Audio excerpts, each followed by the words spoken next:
Bonjour, bonsoir, chers internautes. Bienvenue encore dans notre podcast 5 Minute Talk with the one and only.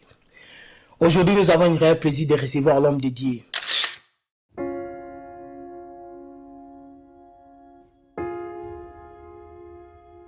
C'est un papa pour moi.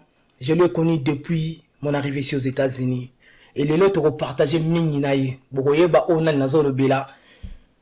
papa. Bonjour, frère Trésor. Comment vous allez aujourd'hui, papa? Je vais bien, merci.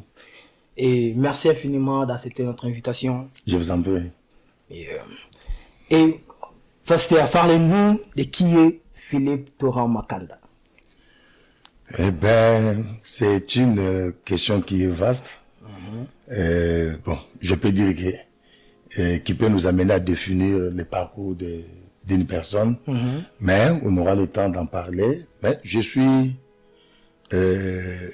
Congolais de père et de mère. Parce que quand je dis de père et de mère, cela veut dire 100% Congolais. Donc, je ne suis pas un Congolais mélangé. Alors, et puis, lorsque je dis je suis Congolais, je ne peux pas me dire que je suis Congolais Mungala. Lorsqu'on parle Congo, les tribus tombent. Parce que le Congo, c'est l'ensemble des tribus. Lorsqu'on dit que je suis Congolais, les tribus doivent tomber. Parce que les tribus, c'est ce qui fait le Congo. Je suis pasteur responsable ou représentant légal de l'Assemblée universelle des saints. Et voilà, je suis ça. Et on est serviteur de Dieu, bon, responsable, père de famille, grand-père, père, oncle, donc voilà. Yeah.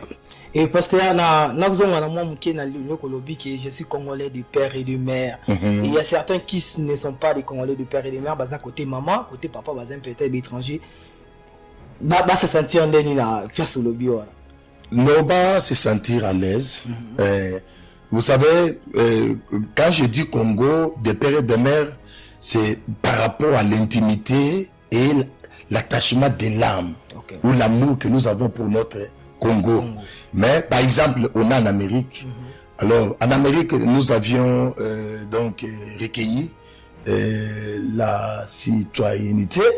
On est américain et puis on aime Amérique. On travaille pour le bonheur d'Amérique.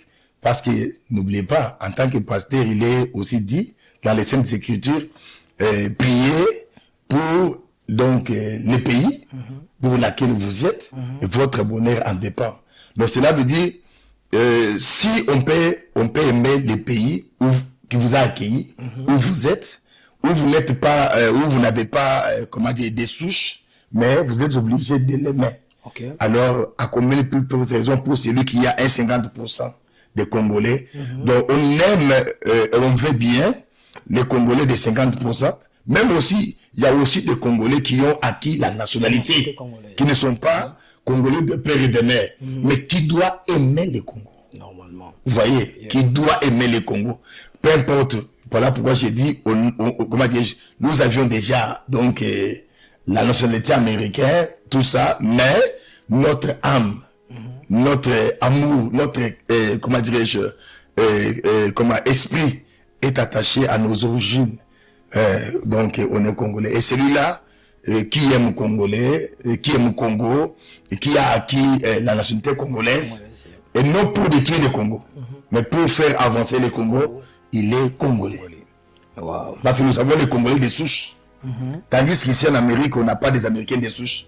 Donc tous ces qu'on appelle Américains, donc ces arrière-grands-pères sont venus. Donc même nous avons des terres. Donc personne ici, aucun Américain ici a des terres. Parce que moi je suis des Congolais de père et de mère parce que j'ai des terres. Et pas donc sur quoi je suis issu d'une famille royale. Alors, bon, ça veut dire et par exemple, vous avez parlé parce que vous êtes un pasteur. Et ça fait combien d'années que vous êtes dans le ministère? Et c'était à quel âge que vous avez abandonné tout? Parce que les lots, on a besoin de devenir un pasteur. Dans les lots, comment facile, mais à l'époque, c'était pas une chose facile de laisser tout. et ya kozala wana pena kondimela kosala nzambe loka mo konzipe mobikisi na yo, c'était à quel âge? Eh ben, j'aimais donc quelque chose que tu as dit, que na lelo kondimela pasteur comment facile. Non, non, cause la pasteur est facile. Mais que ça l'aventure y a qui pasteur, c'est facile. Il faut comprendre il y a nuance. Cause la pasteur n'est pas facile, mais qu'on dit ma aventure d'être pasteur est facile. Parce qu'il y a différence d'une personne qui joue le rôle d'être pasteur et puis d'une personne qui a réussi l'appel. C'est une grande différence. Alors, bon, je peux dire d'emblée, ça fait très longtemps que je suis pasteur. Donc, j'ai eu un appel.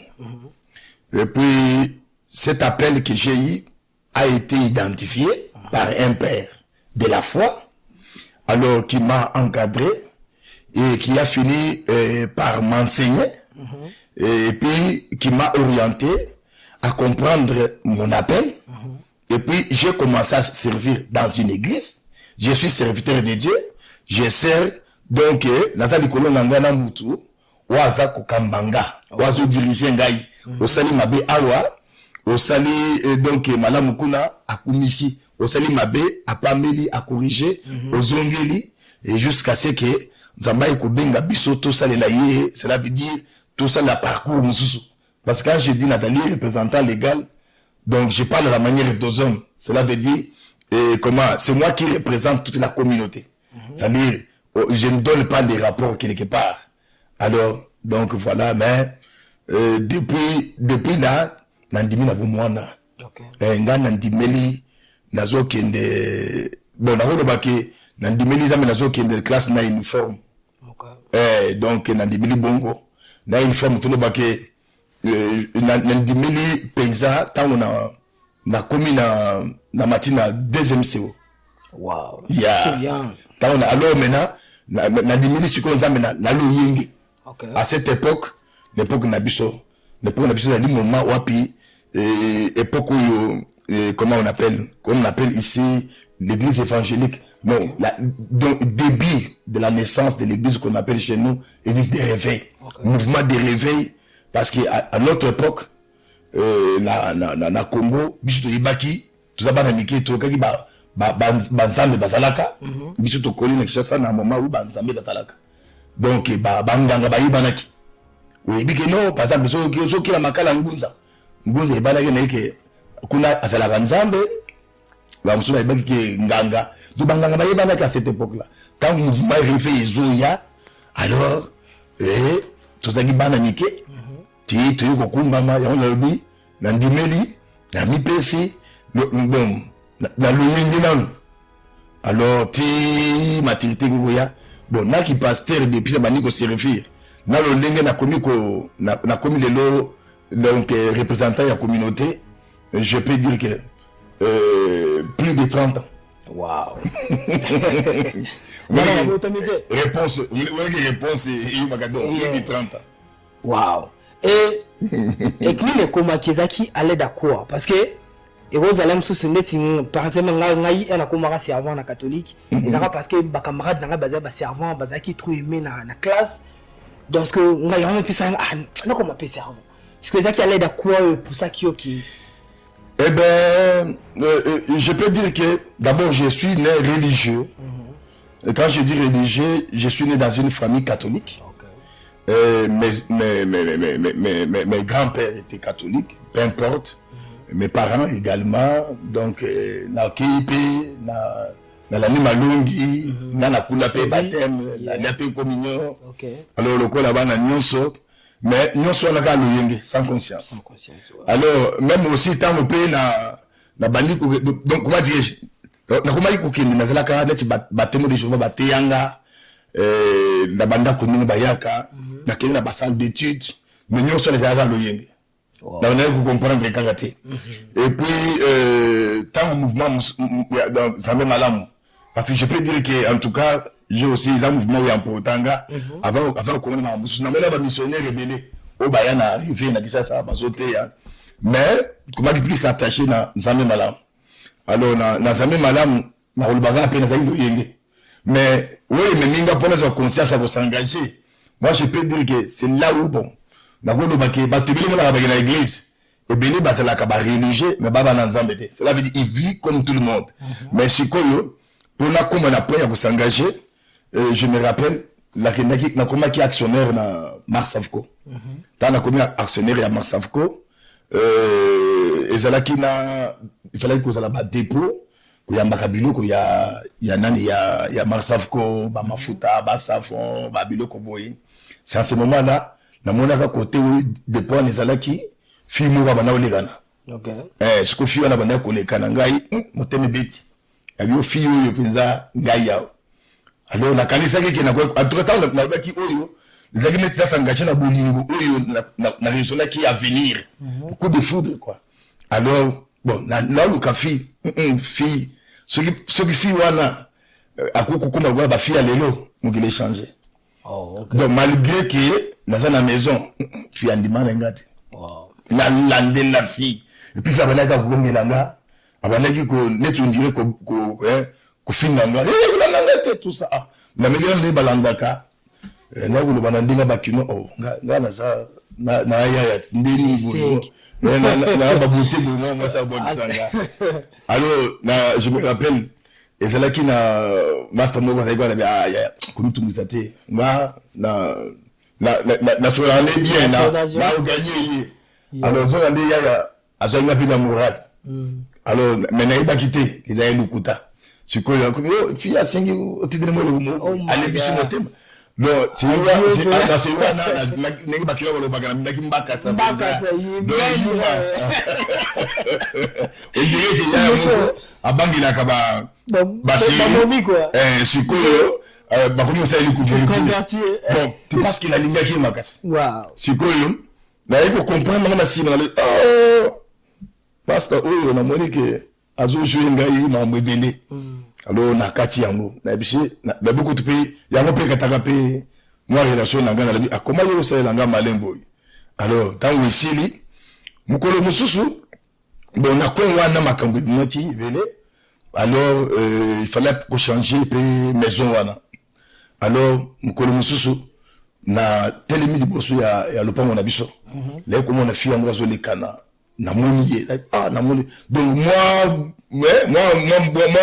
kobeta motema wana bolingo etirala kaka wow alors fille alekana ye asa fille moko za kipinza calme wow parce moi vraiment na dans on ko par nature na sala kana fier ya makasi de fier ya ke na kozala bon mobali ya mwana mwasi nyonso te cela na za sûr ce qu'on y est quoi za lekijari ya fille bazaki réservé wana na azangolanga ye wana non fille pe mais aleki na moni ye na veni mukolo mususu pale kapisi na mbote na bah ouais fille apesi na mbote et comment kota et si la ki mukolo mususu na kine classe donc na bana masolo ya nani na banyango na ya ko bambungu ya banyango na zota otanga oh OK voilà humanité ya non na epina le baki pinza qui en tout cas faut quoi si mais donc je suis comment dire je né avec donc d'un père qui nous disait toujours que soit comme il a 25 ans, il faut savoir ça il camp beaucoup brouillé.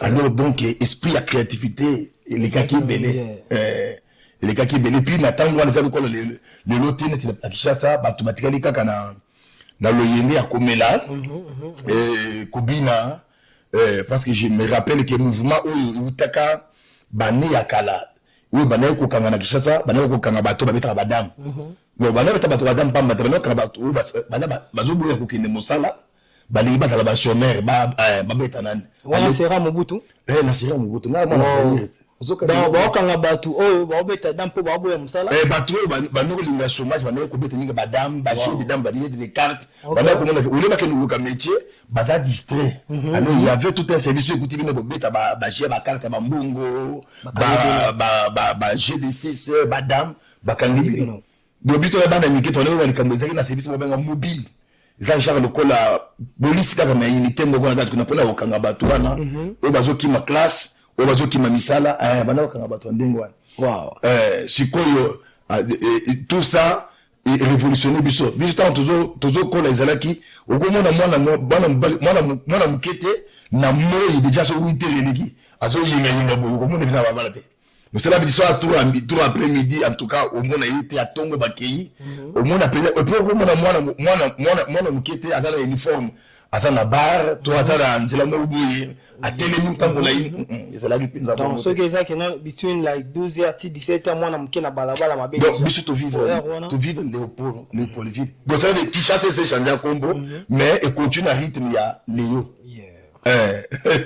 wana kini label oyo kini label wana biso to yebi yango ke avion likakali kolebo kaka kisi pona yebo mabangungi ba brigade ya nani ya comment on appelle ça ya ya hygiène ya kakobwaka ba inteside donc ba produit na kati ba fosse septique na ba toilette pour ba d'autres la seule ba kuti salité il faut espace ça la assaini ça la propre déjà époque one. Mais pour revenir à la question, moi c'est aya nabima aya ko so kolukanga nanda aso lukanga nanda ku asasi renseigner ya kombo nanga aya kolukanga nanda na ya bouge on attend comme on était aza mukolo azu salafi na ye alors aya lukanga nanda ku atiki kombo attends atiki kombo directement etiki ngai et ça karayi pour na ebi kombo muzude tout ça OK voilà na ya lobby moi ça y est ukutanga gentillesse moko ndengeni tout ça alors nabi quel changement brusque qu'est-ce qui est arrivé là ni le comique quel changement brusque on dirait donc magie moko salani alors na komona yoza bien ozaka na bakanda wana oya kala kanda nini yupe donc bosala makambo te et pour la gagner moi c'est dans la facilité wow moi si pensa pour la gagner il faut payer les prix ça qui moi maluba moko il faut payer les prix tala kaka ninga za wana mais le Seigneur donc Jésus et donc à kufa pour la moi c'est chrétien quoi les bosso tout ça alors et puis mo bale ko ça la bakanda kwa moi c'était de toute façon. OK, naiki komona yo na weya na pourquoi na mona est-ce que na koya ko zoyo na pourquoi to l'église. OK. Là na l'église na ko baki na za fruit ekubu.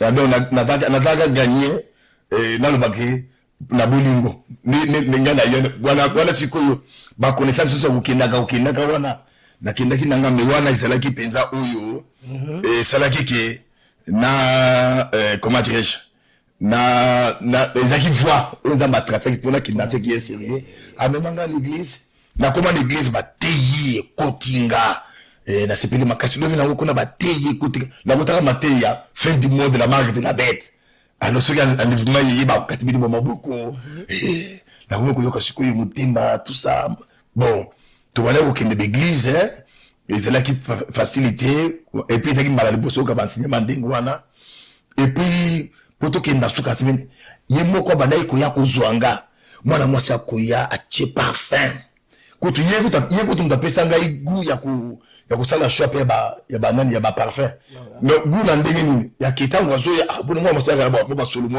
a propre mwa ba solomo kitobwe ngape fon ndemu ko ya busala ko ba parfum Malisa Malisa c'est qui parfum nyoso te parce qu'il fallait là jouer parfum comme malamu tout ça et puis la monique azo sala ba variation mais ko parfum moko rumba à cette époque là rumba c'est like $100 13 sacs à ciment na Congo mais quand on a yé alors mukolongo aye ko zwanga yé moko ya ba zwanga siko ngabo bisa ba yaya donc tu jamais vu sur le mot côté quand on est zona nan wana talata yes na dama mo sibu danger kanonga yaka wana azwakanga zokande et côté wow mugula suka bazote ya bateya kinga omoni kinga na bandi sport na pour moi na donc na sala sport na sala mukumbusu na sala ba discipline bele ba sport donc ma confiance na kata makila ya osana de mais tu connais oza photo za temple de sola oza elo ngo photo be mbala sima benda peu c'est pourquoi on a dit que parcours tout le temps tant on a commis tant on a bateya une église mukola suka ne batekinga na bimana silika et bimana moi sur ayaki ko sapate makamnanga bo bateyanga na varia na silika na bi boniko yo kanisine yo kasinga na ko à cette époque là na série moko à télévision yaki Dona Beja Dona Beja azaki moi sur moko ya l'Amérique latine azaki tout comme sur le kola maki alors la bio ça Dona Beja pour donc oui ça m'a commandé papa pasteur ndenge na siliki alobi na ngwai na lobi na yise bango le komo côté bateka abisinga Saint Esprit tango ayelobi wana ayelangai comment dire comment babenga beigné aux œufs mikate ya ubache maki moi masola ayebaki ayina mikate chinga maki malgré na gangaki ngamukulu ko luka peme toboki na kita amemanga l'église lisusu tokoma kuna bref ta wo miseli kambo yake boni makamba bolingo yoka ndinga bisanga ozobanga zala calmette obanga te yo ozolenga olembanga yo olembanga c'est comme ça azwa kinga chaque fois on aborder les kambo bolingo ozala patient ozobanga nazana yote kolonyo so na yo alors soko ebise kuto ya tala kalobi na tonga pour ba master ke na ngo wazuya aye yo kande ya yakani mbise pa nanga évangélisation donc il rien et l'autre mon côté et pour finish au kamwa ngana ko kangama na église ko legaye wow ngana j'ai conscience na kangama à l'époque on apôtre Manyanga na kangama na église ko legaye na yeko banzambe ko legaye wow ya et puis na komi na coach na kata ba département na s'engagea ya ça la na département ya évangélisation ngai na yeko côté na département bon jaga le yenge na coach département ya intercession na kangami na ya ko sala na église na moko na 3 départements donc intercession na comment appeler l'évangélisation protocole 3 départements de makambi bandi wana likambuka lokwa zilaka wana tu ko bosa na ko zilaka wana tina ko comprendre que soit na foi baptême ko mususu ko sala te pour l'église parce que l'église on a baza badara de biti bela ilaga on soit ili ba chéri ndenge na kinga pina kendaki wana nazoya wana ndio bate ba chéri ka ndena ilaki chéri alors na komi wana na yeko kangama ndena komi pasteur na ye apengwa wow apengwa parce que bon d'abord ngazala na ba moyen na bala ko kende pa na ye pas pour na aventure pour na vie mo sérieux mais atela ko ndi mangate même ko muso na yekuta na terrasse mo ko azomela masanga na mutu mo wana boya zaki mutu ya régie des eaux mais bon na ibaki mutu on parce que na pena sala kana régie des eaux tamoko si autant na moni na yo mela masanga para mwasa zwanga zela yo te yanga obosani yo te yanga c'est là que dit ya maestro aibi wana nzambe kolekanga yende mutu abenga na kata mbima yo te yanga. Mais en tout cas, c'est avec beaucoup de regrets. Je peux dire que c'est Rapengwa. C'est Rapengwa, à comment on met la masanga, à Mokota Babar. Et puis, n'habite surtout des loups à Bala. C'est Rouana à Bala Kate, Moutonga, Ykoze, Mississippi Misaye. Ngai na yakana li solo ya solo. Nazalaka pas me dire quoi, c'est des responsabilités. Et salamate, mais suite ya vie na ye, je ne sais pas, mais na tangwana, na le baquet, à Pengwa Menga, na comment pasteur. Wow. Voilà comment moi le solo nanga. Ma solo pendeze bele pasteur. Donc c'est pour dire que surtout tout le parcours. Donc la ça la monsieur belé passe parcours les amours laï. Non, le début est ça là le tout parce que vous avez le débit à parcours jusqu'à aujourd'hui aux États-Unis. Et pour ça on a venu par rapport donc pour la terrasse wana et le peut na tala vidéo mon ndele moko banda lo bana réseaux sociaux qui au Congo il y a des terrasses partout. Atangi Balemba, Atangi Bachangu, Atangi partout. On a des terrasses. Mais pourquoi pas, pasteur, l'église de Bozo, ça l'église de Belé, qui est comme au petit bar, au petit terrasse, au petit bar, au petit église. Mais pourquoi pas vous créez aussi des entreprises ou bien vous créez des centres de formation pour aider la jeunesse congolaise, pour que le lobby est à la meilleure pour l'avenir à la Congolais. Merci. C'est une très bonne question. Bon, moi, ça me fait mal. Par exemple, pour les Congolais, on vous dit, il y a trop d'églises. il faut saluer l'église comme l'église des réveils du Congo. Je sais que l'église du réveil au Congo, bon, à l'époque, nous, on n'appelait pas même l'église des réveils. Okay. L'église des réveils est comme tant au ligue des pasteurs, c'est l'ami dont ma pasteur en 15 ans, qui tout ça. Bon, en tout cas, ils ont fait pour y comme na Congo l'église des réveils. Mais c'est là qui ligue des pasteurs, ma pasteur Bazoya. Alors tout ça, parce que au Congo en réalité, l'église des réveils n'existe pas. Okay. Il faut expliquer tout bien. Donc, et le coup de l'église des réveils. Donc, ce qu'on dit, église des réveils, c'est par rapport à je peux dire que une modalité. Cela veut dire une façon, même conception, façon moko ya ressemble là, il y a balobaka langue, c'est ça ce qui signifie d'ailleurs à cette époque-là l'église des réveils. Okay. Parce que quand on va vivre l'église catholique, ils ont l'église ici catholique, ils ont la cana badonte, parler la langue ils ont la kate, donc on est combien dans l'église là. À l'église des réveils, l'église il y a révolutionnaire, et si comme Makabo sur la Saint-Esprit, Zambazoloba, il y a un peu qui est l'église des réveils par rapport à Yango, mais je peux dire d'abord il faut que ça lui ait côté positif l'église. Au moins ceux qui nous en a Congo, autrement la Gawana. T'as le nombre d'églises les Gawana. Mais t'as le bakulu na kaya muke bazo ça l'arrache.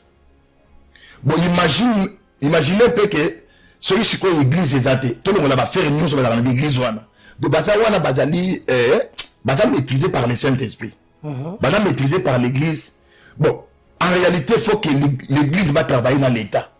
L'État où il y a Bisso, il y a Congo. Pour appeler ça subvention. D'ailleurs, ce n'est pas même longtemps. Le bande de ma église de réveil comme confesseur religieux. Et l'État, comme on peut couper sa bango, subvention. L'habitation, on a qui message, on a, comment dirais-je, ministre. Nakosta Motamba? Non, Jean-Pierre Mbemba. Alors, il va payer l'église catholique 7 millions. Wow. Par l'État. Il va payer chaque diocèse 1 million. Mais l'État n'a pas besoin de promouvoir l'église de réveil. Si on va passer catholique 1 million, parce qu'il y a les gens qui l'église catholique. Je sais, c'est comme nous autres qui n'ont pas comment dirais-je, c'est un macambo ya 5 ans. Parce que nous avons l'église de tout ça, mais l'église de réveil assume donc pas l'État. Non, catholique plutôt. Chaque diocèse 1 million. Alors, dis-moi que l'église où le va filmer, que l'État congolais a payé 600 000. Par exemple, 100 000 gars, il y a que non, pour le fonctionnement de l'église. Tant que il y a un centre de formation, c'est de l'argent. Si on crée un centre professionnel, par exemple, il y a Kotonga. Il faut que vous ayez une machine à coudre.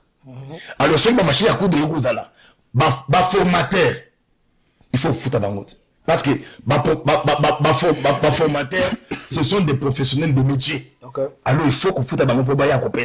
Aux États-Unis, tout le monde a un centre, c'est là qui est là, un centre de langue, tout ça. Ces gens-là sont payés, subventionnés par l'État ou soit par des entreprises, mais parce que ça, formation en caractère, donc gratuit. Mais alors maintenant, Congo. Par exemple, excusez-moi, la Congo, pasteur riche à Zate.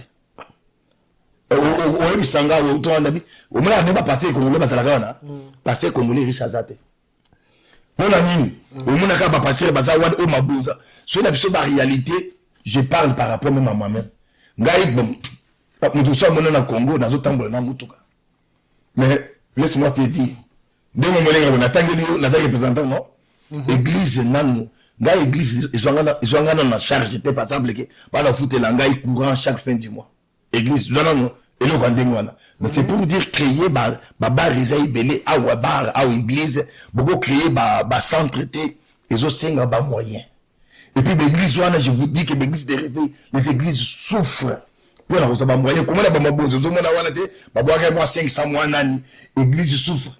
Mais parce que ce que le dit que les catholiques, ils ont qui 1 million. Les catholiques, baza moko. So l'église des réveils, ça nani bati kanani. Parce que si ma pêche qui nani on a pêché on a. Donc il y a ça que non, il y a on a la question pourquoi cette dissociation au milieu des églises des réveils. Bon, d'abord, il y a un autour de l'église des réveils, il faut qu'ils aient reconnu la Congo comme, comment dirais-je, comme parmi les institutions religieuses. Mais attention, l'église des réveils, ils ont comme église, telle que la dénomination. L'église catholique, ils ont moko. Cela veut dire représentant dans la pape. Mais l'église des réveils, ça a bon monté. L'église des réveils, moi je peux dire que ils allient ensemble des églises, mais qui sont autonomes. Vous voyez, qui sont autonomes. Par exemple, quand tu parles de l'église des réveils, Ngaï n'a pas image l'église des réveils à Congo, comme modèle Mogobo, il y a ensemble là. Mais moi là, je ne suis pas membre de l'église des réveils. Donc là, la carte était. Dans l'église des réveils du Congo, oh, pasteur Dodo, Akomaki, représentant, Naza, membre Kounate, Baza la pouvoir, Nicolas Nangate, de même aussi, ce qu'on dit, pasteur Baza Ibele, Baza la pouvoir, Nicolas Nabangote, mais le col tout ça, la canamodé, le moko, et tout comme le col, on dirait, Batu Moko. Donc ça, le col, le temps, Bawenge Bimi.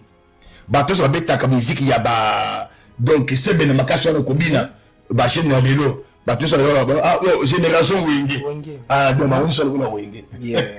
Et surtout qui était dans le milieu, il y a na Congo, il y a les États-Unis par rapport à dissociation et à l'église au pasteur.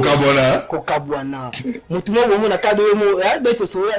Donc ils avaient mutu na Congo, ya zali ne soki nani ma na poto bo. A créer le rona et comme le roi mutu mo ba mo créer ba cop na bango. Donc en plus c'est là musu c'est ça que non, ba pasteur pourquoi Kokabola bandimi na kati l'église? Parce que pasteur vous avez monsieur j'aime moi bête la game bunda l'église mais j'aime on a un ma création streeting na mo wa bête rambunda basangana pour basala ba créer le business mais pasteur on a ko bête ça bon mais tout pour que ba bebana et pourquoi réalité nous sont dans milieu ka l'église sur réuni des réveils. Bon l'église des réveils il y a beaucoup d'ailleurs si on peut parler cela le col la bon tout le bagage confession religieuse ne ba le biango mais surtout le bilango le col la confession religieuse au monde qui est catholique à Zandémon l'église des réveils. Bon, excusez-moi que tous les pasteurs de l'église des réveils Misanga. L'église des réveils ici, je vais parler par rapport donc au sein de sécurité. C'est une église monstre. C'est l'église des Angelongi. Au monde où il y a des mamafuta, où il y a des mamafuta te, où il y a des batoge, où il y a des yangote, où il y a des magamai, où il y a des magamai te, où il y a des makolongul, où il y a des makolongul te, kuna balata ka bijou côté balata ka bijou te kuna balata ka foulard côté kuna balata ka te. Pourquoi? Parce que les années église qui est reconnue ndenge ba pasteur ba utaka na ligue des pasteurs il y a ba avancer ti ba yeko koma ke to lingi peto koma la confession religieuse tout ça la reconnue parce que comme confession religieuse ça il faut y bayango l'état a coupé ça yo comment on appelle ça bon. Pour la bateau, baza l'église, bah kenda kana ministère de la justice, bah pesa rabango, comment dirais-je, bah pesa rabango, il y a un terme là, comment document moko na ministère de la justice, bah ben personnalité juridique, mais sur comme confession religieuse, professionnel, personnalité civile, mon tapé ça comme ça président de la République. Alors structure qui voit l'église des réveils, nous voyons. Donc ceux qui vont repérer ça bon na combo ya l'église des réveils. Ba kopesa bango ba kopesa biso te so ça banani ba kopesa bato ba bima bazwa pe nani comment dirais-je reconnaissance wana par l'état comme étant confession religieuse bango ne ba ko le mouvement na bango o caractère de rezalaga kuna balomaki oyo balomeli kuna parce que bango ki intérêt c'est parce que même ba balomaka bango bandimaka pété oyo yaza archibishop oyo kuna so trishop azo de matériel oyo mutu mo ba quelque part parce que ezali kamute mutu abandaki yango batu babota mité église catholique banda na Rome papa les églises abato ezali les églises utela post colonial et il y a gagné bino batu et comme c'est bon ba prêtre type ba comme monseigneur ba kuti déjà donc ligne mo il faut qu'on lande la yango c'est différent avec l'église des réveils ndenge za wana bazalaka chacun pour soi. Donc non la Bible pour tous. Donc bazo kutalaga na kombo ya ndenge utaka na l'église catholique au kabana wana parce que komona ke ba mission bazana structure na bango armée du salut structure na bango kimbanguiste structure na bango l'église des réveils ko zongo la kimbanguiste catholique te eza bongo te ndenge baza wana na biso ke église des réveils za na doctrine te. Alors ceux qui va repérer ça mbongo lelo ba pesa l'église des réveils ba kopesa kaka bato ba reconnaître wana na wazo présenter bango pe ba ko kabona yango momo wala na lolenge bango ba yebana siko itala neti l'état apesi église moko kaka catholique mais na kati yango ya structure ba bengi diocèse après 7 diocèses. 1 million. 1 million. 1 million. Si l'État peut penser l'église de réveil, mais ça c'est un dingue. Il y a côté la gagne. Tu as un pasteur il y a un pasteur que j'aime beaucoup. Jean Bosco Kindomba. On avait la relation qu'on a été. Il y a des gars qui m'ont dit Bosco Pimbalamou, on a solo là. Quand on allait coproduire chantre de Yahweh, comme l'évangéliste Aaron, comment dire, Aaron Amakati, c'est là où on a pasteur Jean Bosco, parce qu'il y a une victoire pour nous avoir salle naïe, mais tu es banité. Pour ceux qui sont l'église monnaie, l'église Yébani. Ceux qui sont pas l'église Yébani, comment dirais-je, mon grand frère, comment Rockman, pasteur Sonny Kafuta. Il y a la qui va payer 1 million. Et on est l'église Yébani voilà, bah pasteur Mukuna va payer 1 million. Bah comment dirais-je, apôtre Léopold Mutombo, les chandeliers, va payer 1 million. Va payer cette l'église Yébani million voilà, où ils ont l'église phare du réveil. Et nous allons payer moins maintenant. So l'église catholique quand on va payer ça 7 millions. Malgré tout, l'église de réveil, bazo chama mutu, bakindaki na Rwanda, bake kokutana na sénateur à vie pour que solution ebimana ramba est parce que position la bino wapi batu l'église de réveil. Pour ce que ba Sonny Kafuta, pasteur Sonny Kafuta, ba révérend Mukuna, ba nyonso et bon là ça attends moi geste liboso ko bima pe ko telema par rapport à tout ce qui se passe à l'est de notre pays et les appelle comme malam. Eh bien, d'abord, je vais dire que je ne suis pas le porte-parole de l'église de réveil, donc je suis mal placé. Il n'y a pas engagé l'église de réveil parce que Nazani, membre de bureau, n'est quoi, donc je ne suis rien. Même mon église ne fait pas partie de l'église, soi-disant sur l'église de réveil. Mais je peux parler en tant que pasteur. Il y a 5 ans. Bakindaki na kosolona na président à vie. Ah, il y a un sénateur à vie. Il y a Bakenda sur le point. C'est ça la question. Parce que Bakenda na Rwanda liboso, mais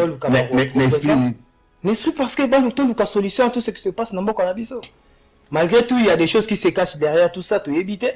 Mais Bakenda qui prend au biso to mona ba kutana président ya Mboka ba Rwandais. Et en plus, il y a un sénateur à vie solo. Donc, la démarche, c'est que sorti ba tombola na kombo na ngoli koleza ki ba ko luka solution na marambozo le kana est mboka na biso. Ndeko trésor, il faut que ebelo komoko. Batomo ki le balobi occupe-toi de la politique. Ce qu'on s'occuper na s'en occuper na politique la politique s'en occupera de toi. Cela veut dire tokoki ko uzanga ko tokoki ko négliger information te. Moi, je te dis, il y a des décennies, hein, dans Bokanabiso, où il y a vraiment image, vraie couleur, l'église catholique. L'église catholique a profité de la Congo, il y a un peuple pour manipuler, pour faire la makamboazo sala. L'église catholique n'a 5 ans, dans les Cambouetali, qui ba sali de marche, il y a qui n'est pas là pour le Kenya na Bokanabiso. Baza sincérité. Je suis d'accord avec, je suis donc d'avis avec les, comment dirais-je, les pasteurs Kankinza. Je suis d'avis avec lui. Dans quel sens, l'église catholique, depuis massacre bandit, depuis Kabila, Joseph n'a pouvoir, il y a eu des massacres, il y a eu beaucoup d'histoires. Mais, après Kabila, parce qu'il y a eu un moment donné, que l'ancien président, Akosa Kibiso, qui n'a 2013, c'est grave, hein, mon frère. Un ancien président, Talaka Kanastati Newana, Akosa Congo, Biso Nyonsoana, Kabila Akosa Biso, à lobby, à défaire M23, c'est-à-dire à longue M23, Namanduki, à récupérer un coup Arsenal ya Minduki Naye, parce que, à longue Yango, Zokande Lukuta. Donc, l'ancien président, à ça d'accord il y a concédé Mabele na biso na Rwanda il y a vendre sécurité à Congo na Rwanda il y a vendre et comment dirais-je entreprise na biso na Rwanda armée na biso ba service à sécurité ndeno kwa salaki en réalité les criminels qui doivent être jugés mais pour moi là qui doit être un bon exemple pour la peine de mort. Il faut Kabila ça l'apprenti. Babete Massas.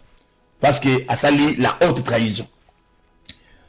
Tu veux connaître Bango, tant que tout le monde dans les réseaux sociaux, Bango peut se battre corps et lobby, service à sécurité à Rwanda, et quand tu es au Congo, et t'emboule tous les 9 frontières, alors ça, il y a le côté, on a beaucoup de et qu'on contrôle l'armée Nabiso, nous avons un brassage, un mixage, et Salama, et M23 à la Kawana, mais Bakosa Bisso, et ça, mensonge, d'État, Bakosa Bisso, au plus haut point, au sommet de l'État.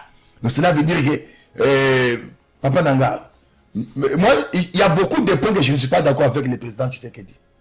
Pourquoi j'ai dit cela? Peut-être, à se confondre la démocratie occidentale, la démocratie africaine ou congolais, le président Ezana Koutoumi. Parce que au moins, il y a beaucoup, dans la minute où les démocrates ont échoué dans l'élection, ils ont vendu, ils ont bataille. Il y a eu makambu nyonso oyo batozo sala ba marche awa une déclaration il y a quel démocrate a cette déclaration contre l'administration Trump.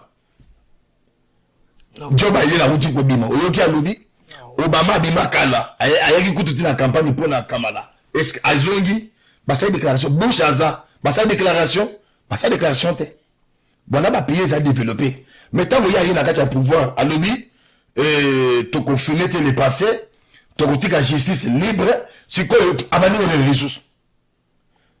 Alors, comme ça la démocratie, donc à la couleur ou à la manière occidentale, dans le moment où il y a Congo, et ça passe. On a habité sur nous vivre, dans le qui déjà, on a habité. Est-ce que, on a habité que dans le Congo, puisque on a qu'on venda, na babis to koti, na ba maman, trop de ça na koloboy. Au moins, au koti na kati abis, il y a que, faut la makolo.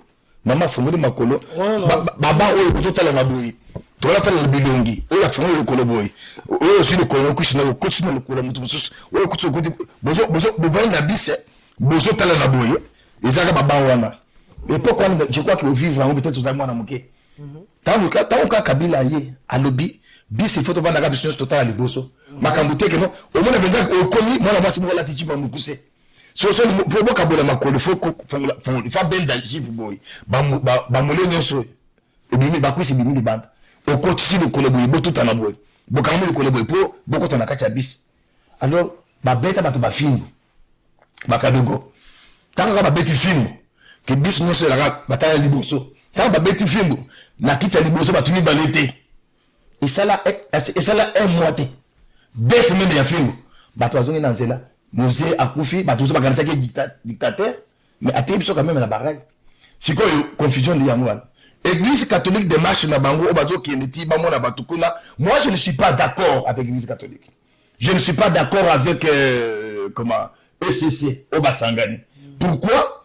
Parce que mouvement Oyo Kabila Joseph a salaki brassage, mixage, à vendre sécurité nabiso, à vendre armée nabiso. Armée rwandaise, c'est comme contrôler l'armée Nabiso. Armée rwandaise, ils ont contrôlé, donc Rwanda, ils ont contrôlé ma service Nabiso, il y a sécurité. Mais les pays de Moutaboli, pays, c'est Kabila. Donc cela veut dire, mouvement urbain depuis Afdel. Et qu'on soit pesant, donc, et qu'on comme assujetti dans le temps où il y a Joseph Kabila. Alors, tant que je suis babandi ko bomana M23, M23 azomili massacre.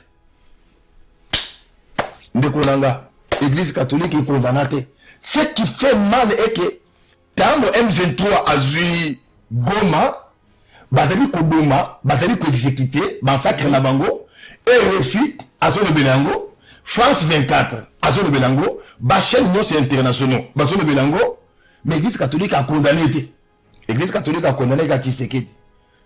Moi je suis d'avis avec Fumuntoto qui a dit souffrance sur le président Tshisekedi Zanayango et pas l'église catholique, c'est parce que ils n'ont pas géré Mabé, ils ont haine tribale contre les Kassaïens.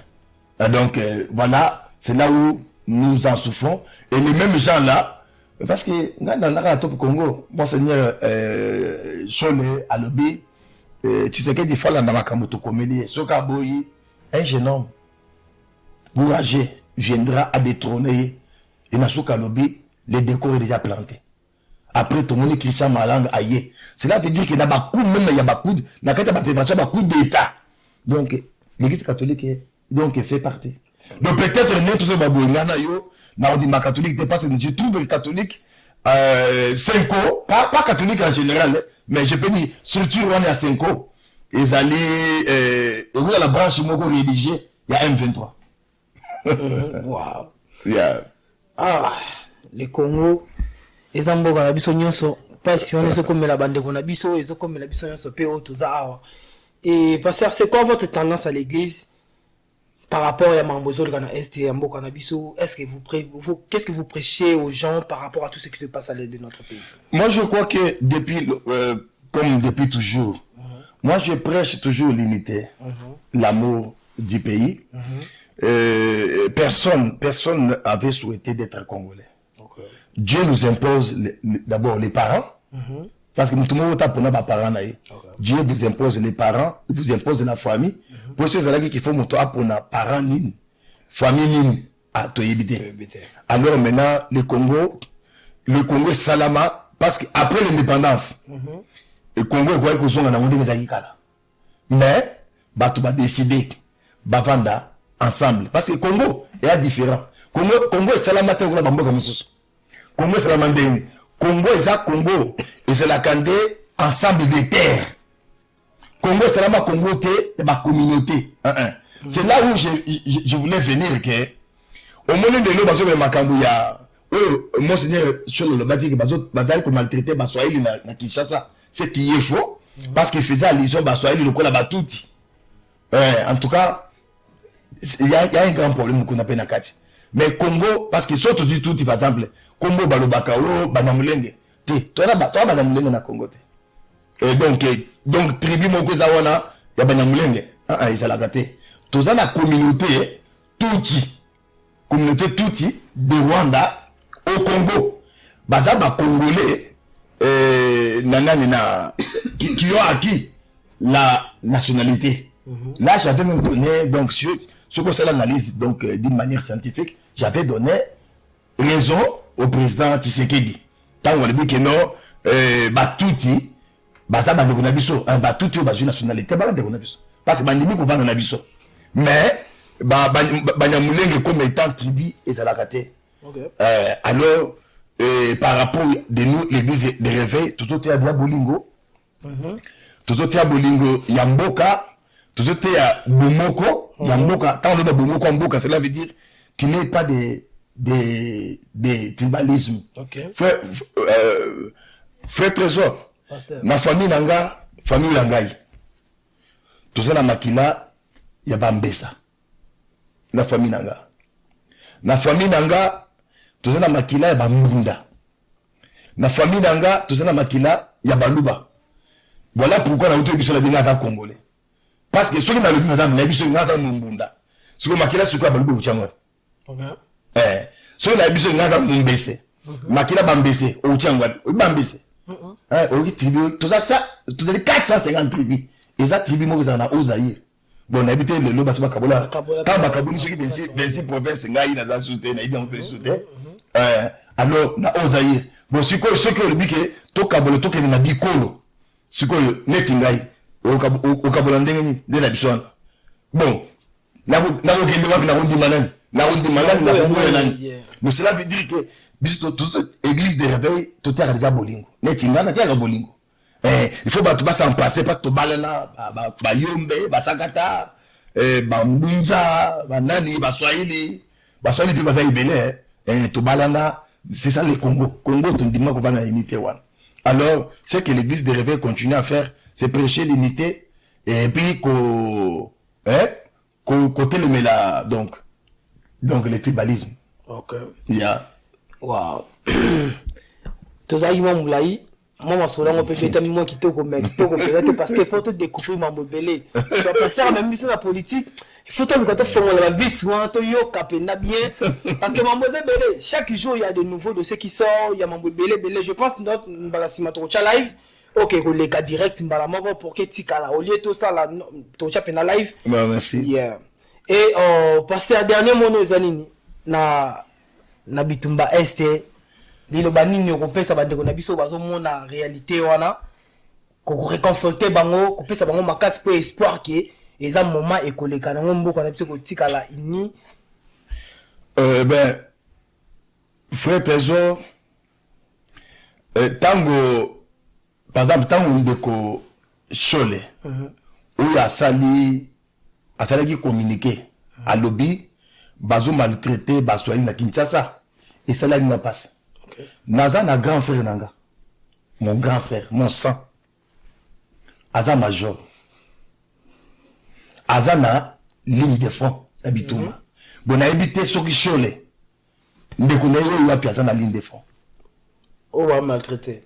Non, parce que bazo maltraité, bako ko sokisa ye. Maintenant naza na ndeko nanga, yaya nangai. Donc yaza aza en face de la mort. Akoki kokufa lelo pona bandeko na ye bakongolais ya wapi ya l'est mais yaza mutu ya est te omoni mais nakobanda nano nakotina message nabite yabi ke olandami mingi boza une nouvelle génération ya chaîne oyo ya bajeune oyo quand même bazobela mboka message makasi nazotinda nakotinela ngo na président Tshisekedi. Okay. Na bato ba mission na yo. Okay. Bakata batindela ye. Atika donc l'enterre. Président mo malili na bajissement na banani. Atika nanu biloko wana. Okay. Et puis de deux na habité. Et c'est là qui na doyen moko o ya nomaki le conseiller na ye les doyens qui tenaient Yesu. Président atala likolo a mesa ya doyen qui tenaient Yesu. Il y a des propositions. Oui, puis c'est de la cahier. Donc, président, il faut aller de la paix, Batoza Libanda. Donc, guerre dans le Congo, il y a eu beaucoup de propositions. Oui, va payer ça. Oui, qui dans la messe, il y a président. Bon, tu y habité ceux qui Kouma. Ceux qui payent comme ça, tu y habité ceux qui payent les doyens à Koufa. Après ça, président, Atiakate. Sécurité, en Boka, ça n'a qu'à la Kachamboka. Tigana ibisa yo nazo informer yo sécurité mboka ezalaka na kati mboka te parce que mboka wana eza mboka na biso sécurité na mboka peut dépendre libanda mboka. Donc cela veut dire eza na comment dirais-je tous na ba base par exemple ba base ebele ya ba américain ya OTAN na mokili c'est pour la sécurité et il faut président ayeba yango. Alors pour la guerre ici là en tout cas on n'est pas d'accord. Il y a des marches, il y a 5 coups. Le président a négocié na M23 pour tout qu'il y ait un mixage, un brassage et qu'on règle et le côté. La seule chose où ça malam aya kosala, il faut kobunda. Il faut comment dirais-je fomoko donc patriotique et salama, ba télévision sur Congo et tika ba émission masala kawana. Baba la kolobela patrie. De la minute on est dans la guerre boy. Les gens makambote baya ko discuter la télévision oh budget ça ndenge nini. Oh gouvernement ça la ndenge nini. Langage fait à la moko. Kolobela ke il faut Congo za nini libérer. Toujours le bela makamba budget. C'est pas ce Congo ça existe mais Congo ya mo zo kende. Bato ko solo là. Kuna ba oui, ba millions. D'ailleurs moi je peux me dire que félicitations dans l'administration il y a Tshisekedi. Parce que na quand on kabila zali na bokonzi ba millions ba ko s'envoler mais toujours baté les locaux comme toujours baké ba détourner mais pendant 18 ans tu es baké teke ba détourner traçabilité ya ba dépense il ba nakate nana ibaka na kutana kana comment dirais-je honorable j'ai Koko Mulumba azo dénoncer muzito ayibi mais bon je ne sais pas à cette époque là c'était sur base de quelles données. Bon, il y a quand même un député, parce que c'est les députés ou l'Assemblée nationale qui contrôle le gouvernement. C'est normal à cause de la badonnie à Yibak. Mais aujourd'hui, là, il y a quand même l'inspection de la finance qui est revenue. Bon, oui, ça a incarné l'image, il y a Gilles Linkette, que nous, il y a quand même des dépenses. Alors que le président a eu quand même donc comment une équipe il y a des éléments beaucoup très forts bato bakoya kosunga mpona koavancer kotika mpe basentiment na donc la racisme là moi kobendaka makambo milai wana c'est comme si le président a rêvé du pouvoir non on ne rêve pas du pouvoir et puis président ateka mpe kolela et ozomona justice soki sikoyo yo ningo yana ozoya na démocratie occidentale yake otiki magistrat libre sikoyo bango moko bakomi bango moko basalaka bajugement sikoyo otiki bango ke ata bapresente loi tosalaki enquête tosalaki boye zokande bamagistrat bakoma na cope moto ayibisa 50 millions baye kokopere na ye bon il faut kabonanga mbongo nga nayebi koma komisio na kati ya likambo oyo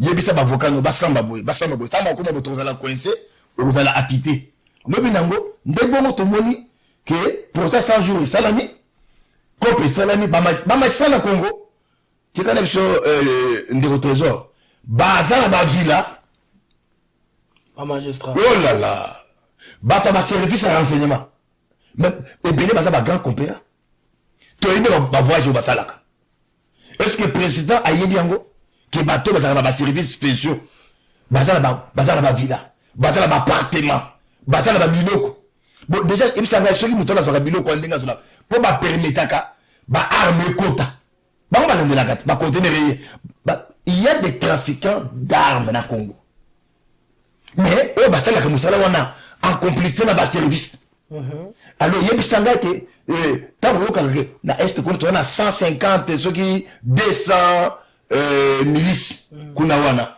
bon bazalaka na vita ye na armement ndenge c'est parce qu'il y a des trafiquants entre autres aussi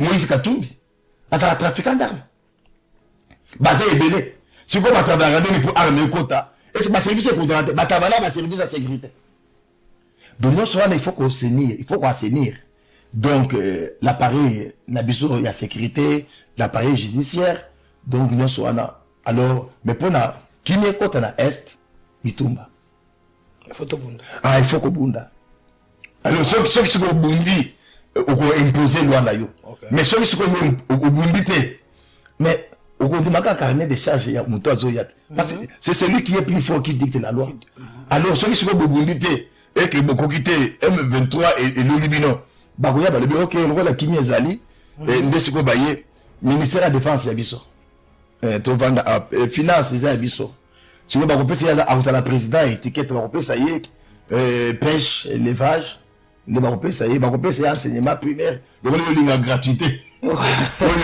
gratuité obobundisa ye pa ya monseigneur Ambongo cardinal lokola yolinga gratuité zoya gratuité okontinue nango de baministère nyonso et donc régalien nyonso ekozonga na M23 alors il faut se battre pour la kovandisa nani et puis le président ameka mpe kodicte mwa ndango na justice magistrat likambo atomona nkule parce que ye aza wana aza conscient ke matata mpono ayiba mbongo ya yebi yango ayiba mbongo il faut construire ta mosusu bamagistrat mosusu mpona kosauve mboka parce que soki bazo moto ayebi mbongo oyo bamagistrat badéclare baza mesure ya kojuge ye te ekozonga likolo na ye omoni te lelo oyo babomi epa bashadari babomi bazoloba librement bazotambola na Congo librement baboma papa shadari asala video na Claude Machala tango bapanzi ndako ya siège ya PPRD mais kuna moto akufa te balobi tokorépondre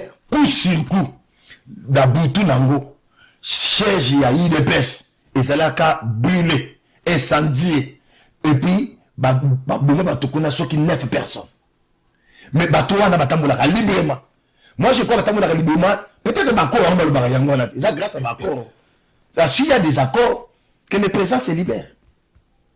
Wow. Il y a beaucoup. Si on peut parler, bon, on a une amoureux politique. Yeah, non, je pense que na zaki passer na facette mususu na zone de la bino na ye na mambo zo ka na Congo.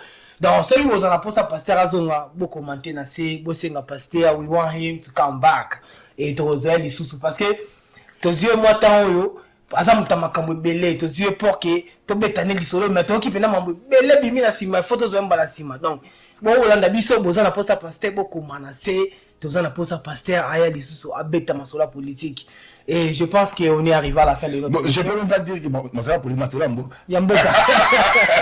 Parce qu'il y a la politique politicienne. Mais Massoula Mboka, il y a politique, ça veut dire, bon, Mboka est la politique. Nous, c'est la politique. Et politique économique, éducative, c'est la politique. Alors, il faut s'intéresser à Mboka. C'est très important. Waouh. La politique, c'est la politicien. Donc, on a cette émission, avant tout. D'abord, je vais donc vous remercier. Et puis, j'aimais l'organisation qui est ici, l'image qui est ici. En tout cas, pour moi, c'est une grande surprise de trouver ça. J'ai été une fois dans une fête de mariage avec Marius Munga. Je peux... na wala balolingi ke zolu pembe lokola ya Maris okende musika yekuta akoma déjà na ba chaîne de télévision na Congo okende bongo et puis c'est une très belle émission bozolo bela makambo za beffets sociaux makambo malamu liko na ba bêtises kokoma kuna oli kamunini maiki akeneki ko senga kanyote na nani vous voyez il faut que le makambo za très important makambo yokoki ko sunga biso to fungwama.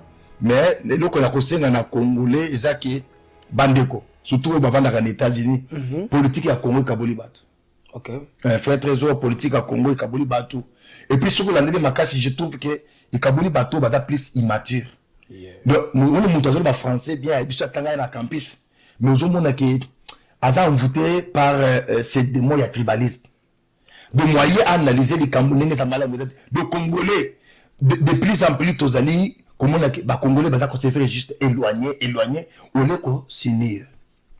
Bon, na ko pesa na bisa ko o lebi ba mission zebele le lo netingai na ko loba na mboko na fandi na za plus favori na ba bandeko na biso ba West Africa ke ba Congolais tala ga meti na komi na ko na hôtel na mboko depuis na komi na mboko na ko biso ke na valaka déjà réussi na ba 13 à 14 églises réussi mais